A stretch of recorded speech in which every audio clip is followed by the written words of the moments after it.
Sa pagbubukas ngayong araw, nagkalakaran sa foreign exchange, naglalaro po sa 50 level ang palitan ng piso kada dolyar. Kasunod po yan ang pagsasara ng piso sa 50 level noong Biyernes.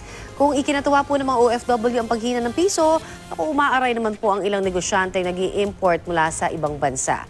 Balitang hatid ni Lay Alves.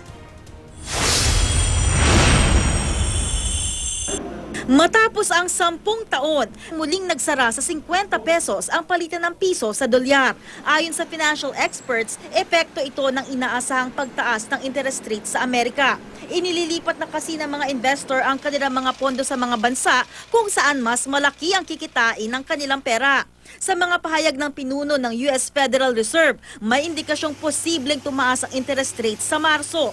Inaantabayanan din ang pangakong major tax announcement ni US President Donald Trump na magbababa raw sa tax burden sa mga negosyo. Sa tuwing tumataas ang halaga ng dolyar, natutuwa ang mga OFW dahil mas malayo raw ang nararating ng kanilang ipinapadalang dolyar sa kanilang pamilya. Masaya kami dahil at least yung pinagpagura namin mataas ang value din sa Pilipinas. Malaki ang maibibigay namin sa pamilya. Pero ang mga negosyong nag-i-import mula sa ibang bansa, umaaray. Inasahan na ng financial experts na papalo sa 50 hanggang 51 pesos ang peso-dollar exchange rate ngayong taon. Nasa manageable level pa rin daw ito. Huwag lang daw sanang pumalo sa 52. Pagka nag-52, that will be considered the worst case scenario. Magtataasan tayo ng presyo. Unang-una yung gasolina. Taas ang presyo ng mga pangunahing bilihin.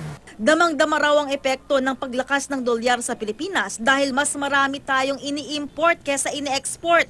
Mabuti na nanatili raw na malakas ang dollar remittance ng mga OFW. Pero kailangan pa rin daw na makahikayat pa ng karagdagang mga negosyo na lilikha ng mga trabaho sa Pilipinas.